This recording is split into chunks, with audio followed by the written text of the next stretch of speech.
Hello students, welcome to Aradhya classes. Okay, so myself Bandesh sir. So this is our lecture number 3 for the chapter number 5 arithmetic progression. ठीक है, तो जो हमारा lecture number 1 and lecture number 2 था videos का, उसमें हमने देखा था एक्सरसाइज 5.1, जिसमें हमने ये सीखा था कि कोई भी अगर आपको नंबर्स की सीक्वेंस दे ऐसे रो वाइज, बराबर, वो सीक्वेंस एपी मतलब कि एरिथमेटिक प्रोग्रेशन कब बनेगी। तो उसका आंसर क्या है, तो when difference between any two consecutive terms, बराबर, difference between any two consecutive term is always remains same, then we can say that given sequence is an AP. ठीक है, चलो तो उसका एक एग्जांपल लेके फटाफट से सीख लेते हैं। ठीक है, तो 1 4 7 10, चलो मैंने ये 4 नंबर की आपको एक सीक्वेंस दी है and we have to check whether this sequence is in AP और नॉट। तो मुझे क्या करना पड़ेगा यहाँ पे, तो इन दोनों के बीच का डिफरेंस चेक करना पड़ेगा। ठीक है, देन इन दोनों के बीच का एंड इन दोनों के बीच का। ओके, ठीक है, अगर ये सीक्वेंस सेम आ जाए, बराबर, ये डिफरेंस अगर सेम आ जाए, then we can say that this sequence is in AP. तो चलो 1 एंड 4 का डिफरेंस कितना होगा, तो मुझे 4 - 1 करना पड़ेगा। ठीक है, विच इज़ 3। सेम वे इन दोनों के बीच का डिफरेंस 7 - 4 3 एंड इन दोनों के बीच का डिफरेंस 10 - 7 विच इज़ 3। मतलब कि हर एक बार आपको डिफरेंस कैसा मिला, सेम मिला। That's why this sequence is in AP, बराबर, this sequence is in AP. ठीक है, चलो अब इसमें कुछ नोटेशंस हमने देखे थे कि कोई भी एपी के, कोई भी एरिथमेटिक प्रोग्रेशन के फर्स्ट टर्म को हम स्मॉल ए से डिनोट करते हैं। ठीक है, तो यहाँ पे for this particular sequence small ए की वैल्यू क्या है, यहाँ पे 1 है। ठीक है, और difference between any two consecutive terms, जिसको हम कॉमन डिफरेंस बुलाते हैं, ठीक है, उसको हम स्मॉल डी से डिनोट करते हैं। तो यहाँ पे स्मॉल डी की वैल्यू कितनी है, देखो तो 3, which is same every time. Okay, तो ये दो इंपॉर्टेंट नोटेशन हमने देखे थे। ओके, एज वेल एज कोई भी एपी को जनरल फॉर्म में हम कैसे लिखते हैं, A1, बराबर, A1 मतलब कि आपका ही फर्स्ट टर्म, बराबर, तो A1 then A2 then A3 then A4, इस तरीके से लिखा जाता है। ठीक है, ओके, सो A1 को बुलाते हैं हम first term, A2 is our second term which is equal to 4, A3 means third term which is equal to 7, A4 means fourth term which is equal to 10, बराबर। तो कोई भी टर्म को हम स्मॉल ए और जो नंबर का टर्म है उसको ऐसे नीचे लिखते हैं। ठीक है, तो अगर ओके, तो अगर मुझे 20th टर्म लिखना है तो उसको मैं कैसे लिखूंगा, 20th टर्म को A20, बराबर। अगर मुझे 300 टर्म लिखना है तो उसको लिखेंगे A300। ठीक है, तो इस तरीके से कई सारे नोटेशंस हमने प्रीवियस 2 लेक्चर्स में देखे थे। ठीक है, चलो तो आज के लेक्चर का हमारा मेन टॉपिक का नाम है nth टर्म, बराबर। कोई भी अगर एरिथमेटिक प्रोग्रेशन हमें गिवन हो और उस एपी का अगर हमें कोई nth टर्म फाइंड करना है, बराबर, कोई पर्टिकुलर नंबर का मुझे टर्म फाइंड करना है, तो उसकी जनरल फॉर्मूला क्या होगी। ओके, सो हमारा आज का टॉपिक है जो हम एक्सरसाइज 5.2 में देखने वाले हैं। ठीक है, तो वो टॉपिक का नाम है nth term. Okay, to find nth term of AP, बराबर, कोई भी एपी के nth टर्म फाइंड कैसे करेंगे, उसकी फॉर्मूला क्या है, वो आज हम डिराइव करने वाले हैं। ठीक है, चलो तो मैंने जस्ट अभी आपको बताया ना कि 20 टर्म को कैसे लिखते हैं, A20, फर्स्ट सेकंड टर्म को A2 लिखते हैं, थर्ड टर्म को A3, तो nth टर्म को कैसे लिखेंगे भाई, बोलो बोलो बोलो, nth टर्म को लिखेंगे AN। याद आया, nth टर्म को हम कैसे लिखने वाले हैं, AN। तो AN फाइंड करने की फॉर्मूला मैं पहले आपको बता देता हूँ और वो फॉर्मूला हम प्रूव करने वाले हैं, बराबर, जो हमें कंपलसरी आना भी चाहिए। ये प्रूव कैसे होता है, तो फॉर्मूला सबसे पहले देख लो कि AN, बराबर, तो A plus n-1 into D, this is your main important formula, बराबर। ये फॉर्मूला से आप कोई भी नंबर का टर्म यहाँ पे फाइंड कर सकते हो। देखो मैं इसका यूज़ आपको बताता हूँ कि इसको यूज़ कैसे करना है। चलो मान लो कि आपको ये 4 टर्म्स की एक एपी गिवन है। देखो यहाँ पे काउंट करो तो कितने टर्म्स है, 4 टर्म है ना, 1 2 3 एंड 4, 4 टर्म है। अगर मान लो कि मैं आपको पूछता हूँ ऐसा डैश डैश डैश करके, बराबर, एक इन्फाइनाइट सीक्वेंस हो गई, बिकॉज यहाँ पे डैश डैश डैश किया है, बराबर, राइट। मैंने आपको ये भी सिखाया था कि एपी 2 तरीके की होती है, finite AP and infinite AP. तो यहाँ पे ऐसे डैश डैश डैश करके लिखते हैं तो that sequence is infinite sequence, बराबर, वो इन्फाइनाइट एपी कहलाएगी।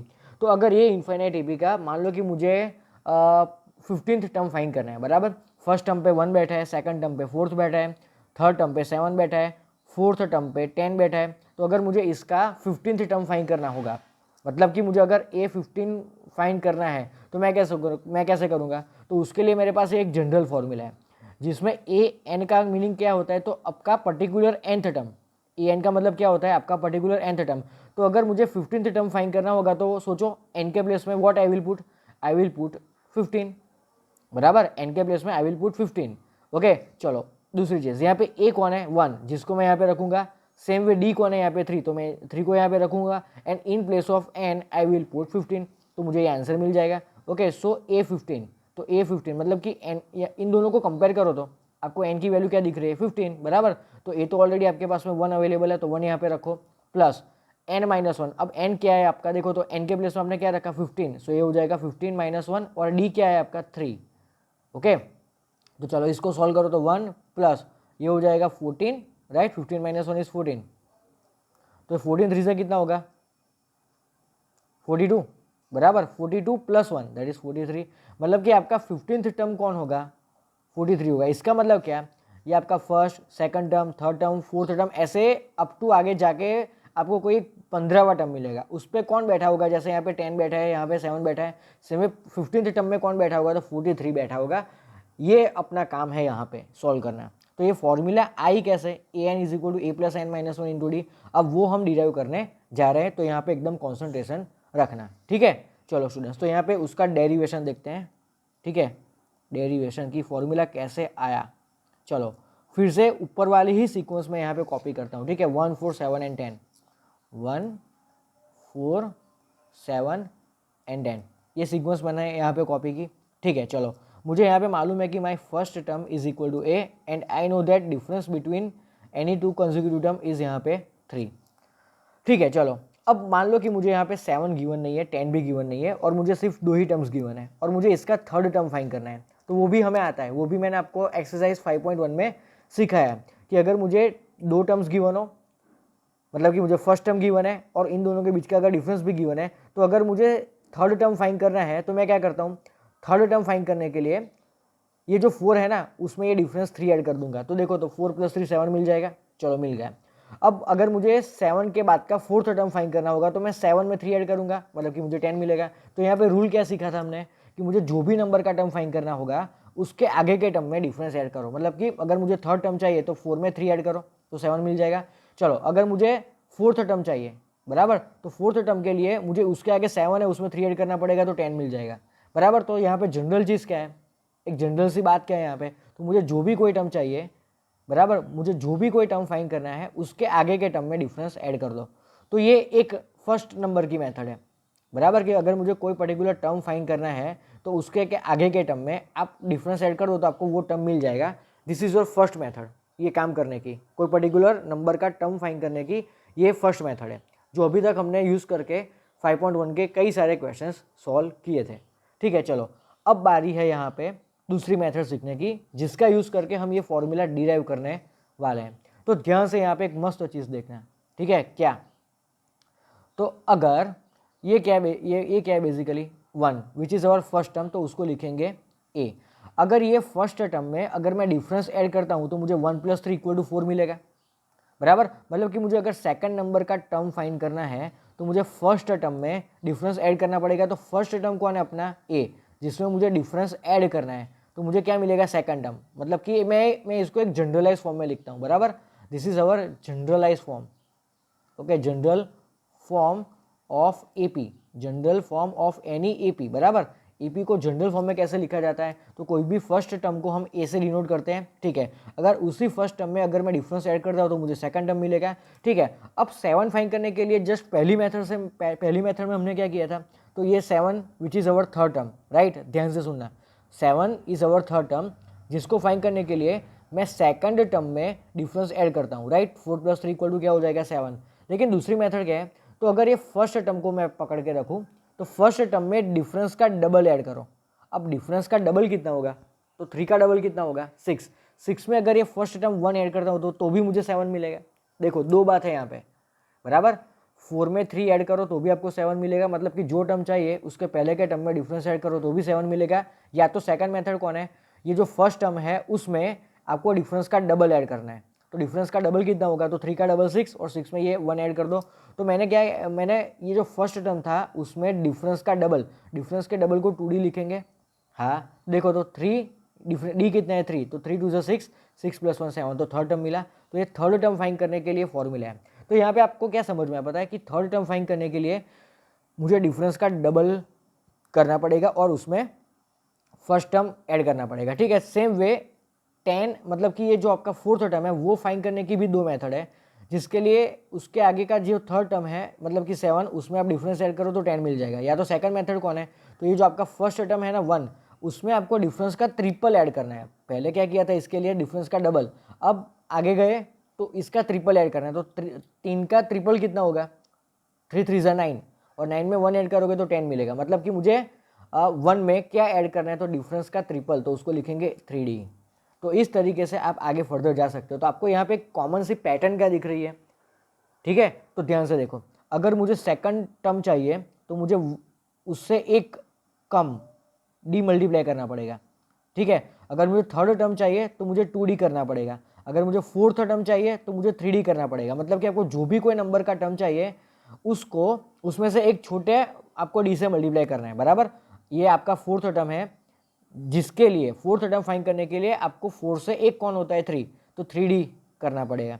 ये थर्ड टर्म है, तो 3 से एक छोटा कौन है 2, तो 2D, बराबर। और सब में आपने क्या ऐड करके रखा है देखो, तो ए। तो अगर आपको इसके बाद का फिफ्थ टर्म चाहिए तो ए में मुझे क्या ऐड करना पड़ेगा, तो 5 से एक छोटा कौन होता है 4, तो 4D। सेम अगर आपको सिक्स टर्म फाइंड करना है तो आपको ए में 5D करना पड़ेगा, ए में आपको 5D ऐड करना पड़ेगा। तो ये है आपकी एक जनरलाइज फॉर्मूला, ठीक है। तो आपको यहाँ से समझ में क्या आया, ध्यान से देखो, यहाँ से आपको समझ में क्या आया कि अगर आपको सेकंड टर्म चाहिए तो आपको ए में 1D ऐड करना है, बराबर। देखो ध्यान से मैं यहाँ पे लिखता हूँ, ये आपका फर्स्ट टर्म है जिसको ए से ही डिनोट करता है, ठीक है। Now this is your second term, okay, this is your third term, okay, this is your fourth term, this is your fifth term and this is your sixth term.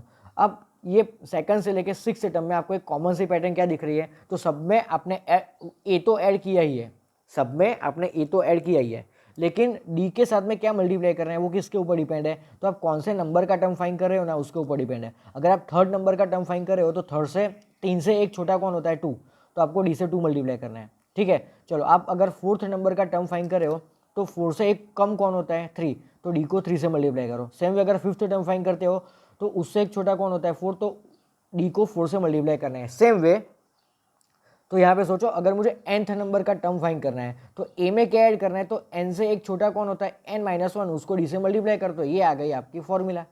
यही तो बोलते हैं इसको डेरिवेशन, कि ये आया कहाँ से। तो हमने यहाँ पे कोई पर्टिकुलर एरिथमेटिक प्रोग्रेशन लिया और उसमें ये नंबर्स को कैसे लिखते हैं वो हमने ऐसे लिखा पहले तो, और उसमें एक पर्टिकुलर पैटर्न ऑब्जर्व करके हमने ये जनरलाइज nth टर्म फाइंड करने की यहाँ पे फॉर्मूला बना दी, ठीक है। फिर से देखो, अगर मुझे 4 चाहिए तो a में d ऐड करना पड़ेगा, मतलब कि 1 + 3 = 4 होगा। सो सेकंड टर्म क्या होता है, तो a + d जितना होता है ना। वो थर्ड टर्म फाइंड करने के लिए क्या करेंगे, तो फर्स्ट टर्म में इसका डबल ऐड करेंगे, तो 3 का डबल होता है 6 और 6 + 1 7। अब 10 फाइंड करने के लिए मैं a में क्या ऐड करता हूँ, इसका ट्रिपल, तो 3 का ट्रिपल कितना होता है 9, 9 में 1 ऐड करो तो 10, बराबर। मतलब कि आपको जो भी, मतलब कि सब में आपको a तो ऐड करना ही है, nth टर्म फाइंड करना है तो भी उसमें a तो ऐड करो, लेकिन d के साथ में मल्टीप्लाई कौन होगा, तो जो नंबर का टर्म आपको फाइंड करना है ना उससे एक छोटा नंबर d से मल्टीप्लाई होगा। मतलब कि आपको अगर nth टर्म फाइंड करना है तो n से एक छोटा कौन होता है n-1, जैसे 4 से एक छोटा होता है 4-1 मतलब कि 3।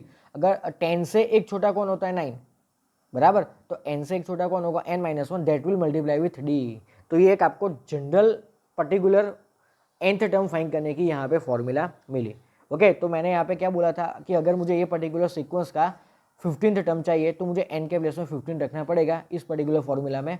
और आपको जो भी कोई सीक्वेंस गिवन होगी उसमें से a की वैल्यू और डिफरेंस d वो तो आपको मिल ही जाएगा, और वो तो फाइंड करना आपको अच्छे से आता ही है बस। तो आपको अगर आज से कोई भी सीक्वेंस दे और उसी सीक्वेंस का अगर आपको कोई भी नंबर का टर्म फाइंड करने को दे, ठीक है, तो आपको ये पर्टिकुलर फॉर्मूला यूज़ करनी है कि an = a में क्या ऐड करना है। ऐसे याद रखो, देखो ऐसा रट्टा मत मारो कि an = a + n-1 × d, ऐसा आंख बंद करके रट्टा मत मारो। आपको यहाँ पे समझना है कि मुझे a में कुछ ऐड करना है, क्या ऐड करना है, तो जो नंबर का टर्म फाइंड कर रहे हो उससे एक छोटा, मतलब कि अगर आप nth टर्म फाइंड कर रहे हो तो n से एक छोटा कौन होता है n-1d, उसको d से मल्टीप्लाई करके आपको a में ऐड करना है, बस ये चीज़ आपको अच्छे से याद रखनी है, ठीक है। चलो अगर मैं आपको पूछूं कि ये पर्टिकुलर सीक्वेंस का मुझे 50वां टर्म चाहिए, 50th टर्म चाहिए, तो 50th टर्म को लिखेंगे कैसे, a50 that is equal to question mark. मतलब कि अगर आप ए एन को A50 से कंपेयर करो तो आपको n इक्वल टू कितना लेने का समझ में आता है, तो n इक्वल टू उस टाइम पे आपको 50 लेना है, तो यहाँ पे 50 रखोगे और A एंड D वो तो ऑलरेडी डिफाइंड है, ठीक है। तो ये सारी वैल्यूज़ को यहाँ पे रख के कैलकुलेट करके आपको आंसर लाना है। तो ये फॉर्मूला आपका भगवान है, ठीक है। तो जो भी नंबर का टर्म चाहिए, ए तो सब में ऐड होता है बराबर, ओके। डी के साथ में कौन मल्टीप्लाई होगा, दैट्स इंपॉर्टेंट थिंग, वो आपको समझना है। तो जो नंबर का टर्म फाइंड कर रहे हो उससे एक छोटा नंबर, तो ये फॉर्मूला आपको अभी से याद रखनी है, ठीक है। अब हम स्टार्ट करेंगे इलस्ट्रेशन आगे का, ठीक है। चलो अब 2.2 के आगे एक इलस्ट्रेशन है बराबर, वो इलस्ट्रेशन हम स्टार्ट करते हैं। तो इलस्ट्रेशन नंबर 3 स्टार्ट करते हैं। ओके चलो स्टूडेंट्स, तो इलस्ट्रेशन नंबर 3 टेक्स्ट बुक का, ठीक है। चलो तो यहाँ पे हमें क्या बोला है कि हमें एक एपी गिवन है और मुझे उस पर्टिकुलर एपी का 10th टर्म फाइंड करना है, ठीक है। एकदम इजी टॉपिक है। तो मुझे एक एपी कौन सी गिवन है देखो, तो 2, 7, 12, डैश डैश डैश बराबर, ओके। चलो इसका मतलब समझो, ये फर्स्ट टर्म कौन है आपका 2, सेकंड टर्म कौन है 7, थर्ड टर्म कौन है 12, तो आगे फोर्थ टर्म होगा, फिफ्थ टर्म होगा, सिक्स टर्म भी होगा, ओके। और मुझे आगे एक 10th टर्म भी होगा, तो मुझे वो 10th टर्म फाइंड करना है, ओके। और यहाँ पे क्वेश्चन क्या पूछा कि फाइंड इट्स 10th टर्म, ठीक है। तो ओके चलो, सबसे पहले मुझे क्या डिफाइन करना पड़ेगा, स्मॉल ए की वैल्यू एंड डिफरेंस डी। तो स्मॉल ए क्या होता है, तो अपनी ए पी का first term which is equal to 2, तो ए की जगह पे हमने यहाँ पे रख दिया 2। नाउ व्हाट इज डिफरेंस, तो डिफरेंस इन दोनों के बीच का डिफरेंस निकाल दो, तो 7 - 2 कितना होगा 5, तो ये डी निकल लिया। चलो अब मुझे क्या फाइंड करना है 10th टर्म, तो जैसे फर्स्ट टर्म को A1 लिखते हैं या तो ए बी लिखते हैं बराबर, सेकंड टर्म को A2 लिखते हैं, थर्ड टर्म को A3 लिखते हैं, तो 10th टर्म को कैसे लिखेंगे A10। सो A10 मुझे फाइंड करना है, दैट्स वाई यहाँ पे रखेंगे क्वेश्चन मार्क, ओके। अब ये मैंने आपको सिखाया ना कि अभी कोई भी नंबर का आपको टर्म फाइंड करना है तो आपको फॉर्मूला कौन सा यूज़ करनी पड़ेगी, AN। तो मुझे AN मतलब कि अगर मुझे nth टर्म फाइंड करना है तो मुझे A में तो कुछ ऐड करना पड़ेगा, ओके। चलो A में क्या ऐड करना पड़ता है मुझे कंपलसरी, तो डी के साथ में क्या मल्टीप्लाई होगा, तो आपको जो भी कोई नंबर का टर्म फाइंड करते हो उससे एक छोटा, तो n से एक छोटा कौन होगा n-1, बस। तो ये फॉर्मूला में आपको अब क्या पूछा है कि आप A10 फाइंड करो, तो A10 मतलब कि आपको n के प्लेस में क्या रखना है 10, सो n इज इक्वल टू 10। तो ये डेटा आपने यहाँ पे साइड में लिखना है ऐसे बराबर, ओके। कोई भी क्वेश्चन हो उसमें जो भी गिवन होता है ना उसको यहाँ पे ऐसे मेंशन करना होता है, और जो पूछा है उसको भी यहाँ पे मेंशन करना पड़ता है आपको, ठीक है। चलो अब ए की वैल्यू क्या है यहाँ पे, मतलब कि what I am going to find, I am going to find A10, so n के प्लेस में रखेंगे 10। चलो ए तो ऑलरेडी हमने 2 फाइंड किया है, तो 2 यहाँ पे रख दो। चलो n क्या था अपना 10, सो पीछे लगेगा -1 और इंटू डी कितना है यहाँ पे 5, ओके। चलो अब ये 2 as it is, now 10 - 1 is 9 और इंटू 5, चलो 9 5 कितना होगा 45, तो ये 2 + 45, सो 2 + 45 इज 47। तो इसके 10th टर्म में कौन सा नंबर बैठा होगा 47, जैसे यहाँ पे सेकंड टर्म में 2 बैठा है, फर्स्ट टर्म में 2 बैठा है, थर्ड टर्म में 12 बैठा है, सेम वे 10th टर्म में कौन बैठा होगा 47, ओके। तो आई होप आपको ये क्वेश्चन अच्छे से समझ में आया होगा। चलो तो ये क्वेश्चन हुआ यहाँ पे ख़त्म, इलस्ट्रेशन नंबर 3, ठीक है। चलो अब आते हैं एक्सरसाइज 5.2 के क्वेश्चन ऊपर, ठीक है। तो 5.2 के क्वेश्चन नंबर 2 देखते हैं, उसमें आपको 2 MCQ गिवन है विथ ऑप्शंस बराबर। चलो तो यहाँ पे स्टार्ट करते हैं 5.2 एक्सरसाइज का क्वेश्चन नंबर 2, ठीक है, जिसमें आपको 2 MCQ गिवन है, उसमें से फर्स्ट MCQ चलो स्टार्ट करते हैं, ठीक है। तो फर्स्ट MCQ में हमें क्या बोला है कि एक AP गिवन है, ये जो इलस्ट्रेशन करवा है ना ऊपर कॉपी उसके जैसा ही क्वेश्चन है, लेकिन यहाँ पे नंबर्स बदल दिए गए और कौन सा टर्म फाइंड करना है वो भी हमें अलग से पूछा है, ठीक है। चलो अब यहाँ पे कौन सी AP आपको गिवन है तो वो ध्यान से देखो, तो आपको 10, 7, 4, डैश डैश डैश, मुझे ये पर्टिकुलर AP गिवन है, ठीक है। चलो अब ये AP के ऊपर से हम स्मॉल a की value as well as small d की वैल्यू डिफाइन कर लेते हैं, ठीक है। चलो अब स्मॉल a क्या होता है, तो first term of our AP, तो फर्स्ट टर्म कौन दिख रहा है आपको 10, सो a के प्लेस में लिखेंगे 10। नाउ d मतलब difference between any 2 consecutive terms, तो वो कैसे फाइंड करेंगे, तो अगर मुझे इन दोनों के बीच का डिफरेंस फाइंड करना है तो आई विल डू 7 - 10, सो 7 - 10 कितना होगा -3 होगा। तो ये हमने डिफाइन कर लिया डी की वैल्यू, ठीक है। चलो अब मुझे कौन से नंबर का टर्म फाइंड करने को बोला है, तो फाइंड इट्स 30th टर्म, तो 30th टर्म को कैसे लिखेंगे A30, तो ये मेरा क्वेश्चन मार्क है, ठीक है। चलो अब मेरे पास कौन सी फॉर्मूला है, तो एक जनरल फॉर्मूला है अगर आपको कोई भी n नंबर का टर्म फाइंड करना है तो फॉर्मूला क्या है, तो a प्लस उससे एक छोटा दैट इज n-1, ओके, और उसको d से मल्टीप्लाई करना है। अब मुझे फाइंड क्या करना है, देखो तो a30 फाइंड करना है, a30 फाइंड करना है, बराबर, मतलब कि n के प्लेस में हम रखेंगे यहाँ पे 30। सो यहाँ पे ये भी मेंशन कर दो कि here we have to take n is equal to 30। तो ये आपका गिवन और रिक्वायर्ड डेटा हमने यहाँ पे अलग से मेंशन कर लिया, ठीक है। चलो अब यहाँ पे ध्यान से देखो, अब a की वैल्यू कौन है यहाँ पे 10, सो यहाँ पे 10 लिखा। देन n कौन है यहाँ पे, देखो तो n है अपना 30, सो यहाँ पे हो जाएगा 30 - 1 इंटू डी कितना है यहाँ पे -3 है, ठीक है। चलो अब मुझे a30 फाइंड करना है, तो a30 as it is now 10 plus, okay, अब ये कितना हो जाएगा 29 इंटू -3, ओके। चलो तो ये 10 एज इट इज। नाउ ध्यान से देखना, ये प्लस और ये माइनस, प्लस माइनस कितना होता है माइनस, एंड 29 थ्रीजा कितना होगा, तो 29 थ्रीजा होगा 87, ठीक है। चलो तो 10 - 87 कितना होता है, चेक करो तो -77 होगा।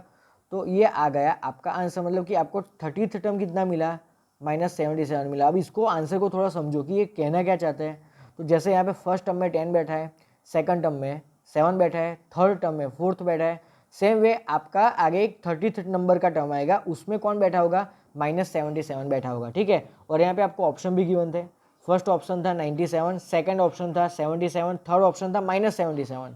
तो थर्ड ऑप्शन मतलब कि ऑप्शन नंबर सी आपको यहाँ पे टिक करना पड़ेगा, ओके। सो आई होप आपको ये क्वेश्चन अच्छे से समझ में आया होगा, ठीक है। चलो अब ये था आपके सेकंड का पहला क्वेश्चन, अब देखते हैं सेकंड नंबर का क्वेश्चन, ओके। चलो बेटा, तो अब सेकंड क्वेश्चन में अपने को कौन सी सीक्वेंस गिवन है, देखो तो अपने को एक एपी गिवन है which is -3, -1/2, 2, dash dash dash. मुझे ये पर्टिकुलर एक एपी गिवन है। चलो अब इस एपी के ऊपर से इसका फर्स्ट टर्म लिख लो साइड में, और इसका कॉमन डिफरेंस डी लिख लो।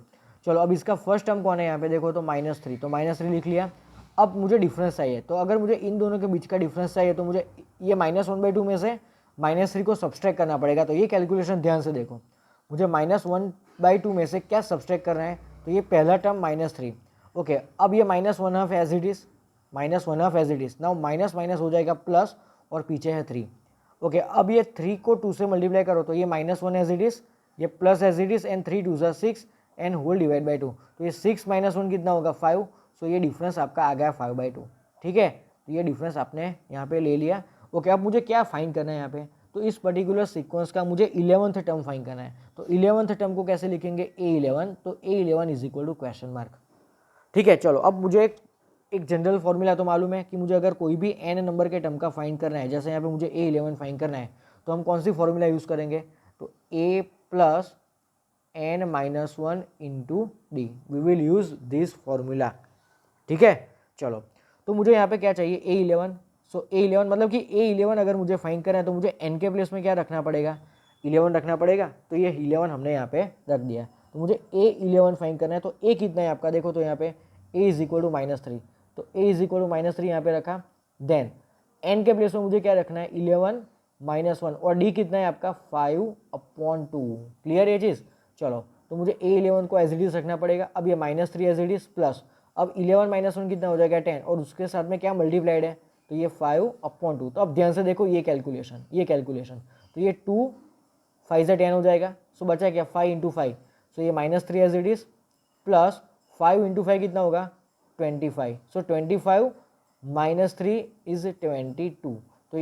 तो ये आ गया आपका 11th नंबर का टर्म, क्लियर ये चीज़, ओके। तो इस तरीके से आपको अगर कोई भी नंबर का टर्म पूछे तो आपको ये जनरलाइज फॉर्मूला यूज़ करनी है और उसमें सारी वैल्यूज़ आपको रखनी है, ओके स्टूडेंट्स। तो अब स्टार्ट करते हैं 5.2 एक्सरसाइज का क्वेश्चन नंबर 4, बराबर। 5.2 एक्सरसाइज का क्वेश्चन नंबर 4, ओके। चलो अब उसमें हमें एक एपी गिवन है और मुझे पूछा है कि which term of this AP is 78, okay. Question मैं यहाँ पे लिख लेता हूँ कि विच टर्म ऑफ एपी। अब मुझे एक एपी गिवन है जिसमें नंबर्स मुझे गिवन है यहाँ पे 3, 8, 13, 18, डैश डैश डैश इज 78।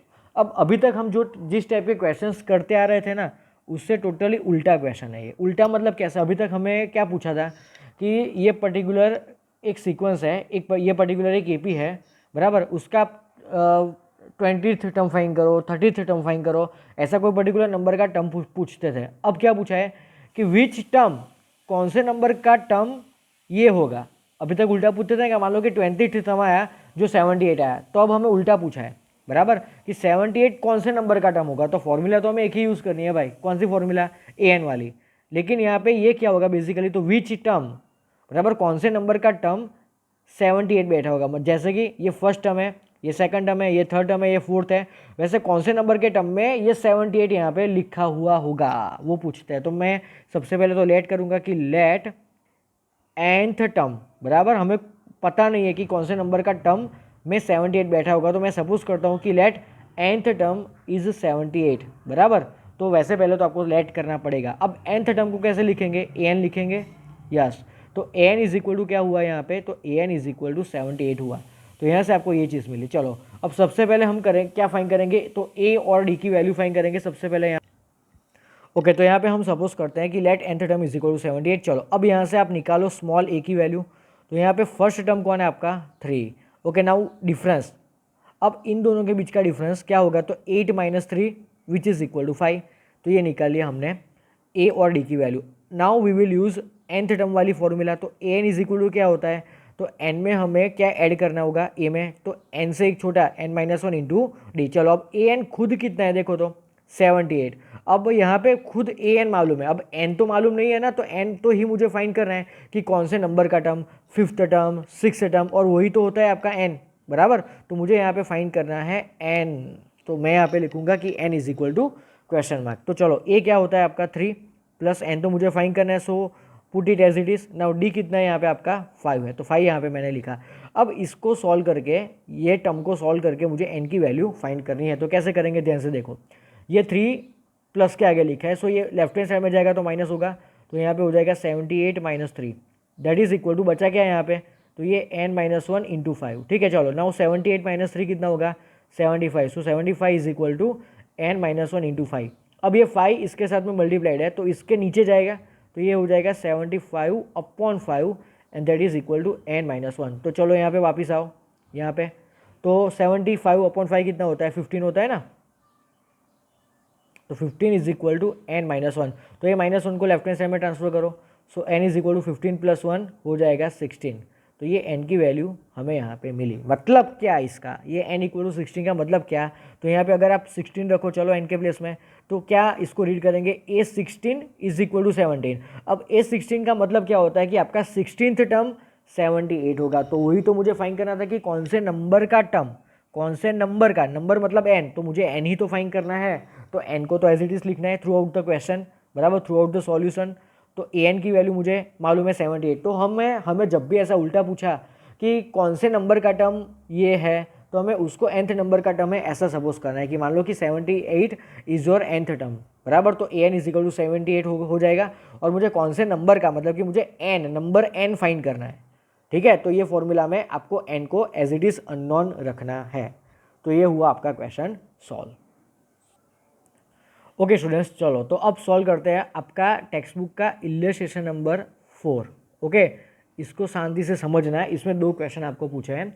तो इलस्ट्रेशन 4 में फर्स्ट क्वेश्चन आपको क्या गिवन है, तो आपको एक एपी यहाँ पे गिवन है, बराबर। ये जो हमने प्रीवियस क्वेश्चन सॉल्व किया ना इसके जैसा ही है, बराबर। चलो तो यहाँ पे एपी कौन सा गिवन है, तो 21, 18, 15 कॉमा डैश डैश डैश, बराबर। तो क्या बोला कि which term of this AP is -81, तो सेम है ना प्रीवियस क्वेश्चन के जैसा। So which term of above AP is -81, ये आपका पहला क्वेश्चन। चलो ये सॉल्व करेंगे, और उसके बाद में क्वेश्चन दूसरा क्या पूछा है कि also is any term of above AP is zero, बराबर। इसमें क्या कोई एक टर्म 0 मिलेगा मुझे, जैसे फर्स्ट टर्म 21 है, सेकंड टर्म 18 है, थर्ड टर्म 15 है, वैसा मुझे कोई पर्टिकुलर टर्म 0 मिलेगा। चलो तो पहले फर्स्ट क्वेश्चन सॉल्व करते हैं। तो हमें यहाँ पे लाइक प्रीवियस क्वेश्चन क्या सपोज करना पड़ेगा कि लेट nth टर्म, बराबर, late your nth term is -81। तो ये लाइन को मैथमेटिकली कैसे लिखेंगे, तो nth टर्म को an लिखते हैं। सो योर an की वैल्यू कितनी है, -81। तो यहाँ पे मुझे पूछा क्या है कि कौन से नंबर का टर्म, मतलब कि मुझे यहाँ पे फाइंड करनी है n की वैल्यू। चलो अब यहाँ से a और d की वैल्यू निकालो, तो a कौन होगा आपका first term which is equal to 21, तो d क्या होता है डिफरेंस, तो डिफरेंस 18 माइनस 21 जो होता है आपका -3, ये होता है आपका -3। क्लियर ये चीज़, तो ये सारी चीज़ों को हम कहाँ पे रखेंगे, तो वो an वाली फॉर्मूला में रखेंगे। ओके स्टूडेंट्स, चलो तो अब an वाली फॉर्मूला मैं यहाँ पे लिखता हूँ, तो an की फॉर्मूला क्या होती है, a plus n minus 1 into D. चलो अब an तो खुद कितना है, an की वैल्यू है -81, तो लेफ्ट हैंड साइड में आएगा -81। चलो a कितना है अपना 21, सो 21 n तो फाइंड करना है, so keep it as it is, and d कितना है आपका -3। तो लाइक प्रीवियस क्वेश्चन ये +21 है, तो लेफ्ट हैंड साइड में आएगा तो -21 हो जाएगा, and that is equal to n minus 1 into -3। ठीक है, चलो अब -81 -21 कितना होगा, बराबर, ये कितना होगा वो मुझे यहाँ पे चेक करना पड़ेगा। तो ये कितना होगा -102 हो जाएगा, and that is equal to n minus 1 into -3। तो सबसे पहले आप दोनों साइड से माइनस माइनस को कट कर सकते हो, क्योंकि उन दोनों के बीच में मल्टीप्लीकेशन है, दैट्स वाई, बराबर। ओके चलो अब ये 102 के नीचे कौन आएगा, ये 3 आएगा, and that is equal to n minus 1। अब ये 102/3 कितना होगा, तो 3 3 ज़ा 9, तो 1 बचा, सो 1 और ये 2, सो 12, तो 3 4 ज़ा 12, तो 34 होगा। सो n माइनस 1 इक्वल टू 34, तो मुझे यहाँ से n इक्वल टू क्या मिलेगा, देखो तो मुझे यहाँ से n इक्वल टू मिलेगा, तो -1 लेफ्ट हैंड साइड में जाएगा, तो n is equal to 34 plus 1 that is equal to 35। तो ये n का मतलब 35 का मतलब क्या है, तो आपका ये जो सीक्वेंस था ना, बराबर, उसमें 35th नंबर के टर्म में कौन बैठा होगा, 81 बैठा होगा। देखो n के प्लेस में आप 31 रख के देखो, तो सॉरी 35, तो a35 इज इक्वल टू -81, तो उसको रीड कैसे करेंगे, तो योर 35th टर्म इज -81, मतलब कि जैसे यहाँ पे 21 बैठा है फर्स्ट टर्म में, थर्ड टर्म में 15 बैठा है, सेम वे आपका 35th टर्म जो होगा ना उसमें -81 यहाँ पे बैठा होगा। ठीक है, चलो अब उसमें मुझे सेकंड क्वेश्चन क्या पूछा था, इज़ एनी टर्म 0। तो अभी तक जो क्वेश्चन -81 वाला सॉल्व किया ना वही है ना, कि हम सपोज कर लेते हैं कि let your nth term is 0, your nth term is 0, मतलब कि इसको मैथमेटिकली कैसे लिखेंगे, तो same an is equal to 0। Okay, a और d तो हमने ऑलरेडी फाइंड किया था, तो ये जो an वाली फॉर्मूला है ना कि a plus n minus 1 into D, इसमें ये सारी वैल्यूज रख दो, तो हमारा nth टर्म क्या है यहाँ पे 0, बराबर। तो a क्या था यहाँ पे, देखो तो a था अपना 21 plus n minus 1 into D, D क्या था अपना -3। चलो ये 21 को लेफ्ट हैंड साइड में लेके जाओ, तो 0 माइनस 21, सो 0 माइनस 21 कितना होगा, बराबर, तो ये n minus 1 into -3। Now 0 minus 21 is -21, and that is equal to n minus 1 into -3। Again दोनों साइड से माइनस एंड माइनस कट हो जाएगा, मतलब कि प्लस हो जाएगा, और 21 के नीचे आएगा 3, सो ये हो जाएगा 21/3 is equal to n minus 1। तो 21/3 कितना होता है 7, so 7 is equal to n minus 1। So from here we get n is equal to 7 plus 1 that is 8। So मुझे n की वैल्यू मिली 8। इसका मतलब क्या हुआ, इसको रीड करो n की जगह पे 8 पुट करके, तो a8 इज इक्वल टू 0। तो इसको रीड कैसे करेंगे फिर से सेंटेंस में, योर 8th टर्म इज 0, बराबर। तो ये पूछा था कि इज एनी टर्म 0, हाँ तो हाँ बोलेंगे कि yes your 8th term is 0, तो ऐसे लिखेंगे कि यस 8th टर्म इज 0। तो ये होगा यहाँ पे अपना क्वेश्चन कंप्लीट। ओके स्टूडेंट्स, तो बाकी के क्वेश्चन नेक्स्ट वीडियो लेक्चर में देखेंगे।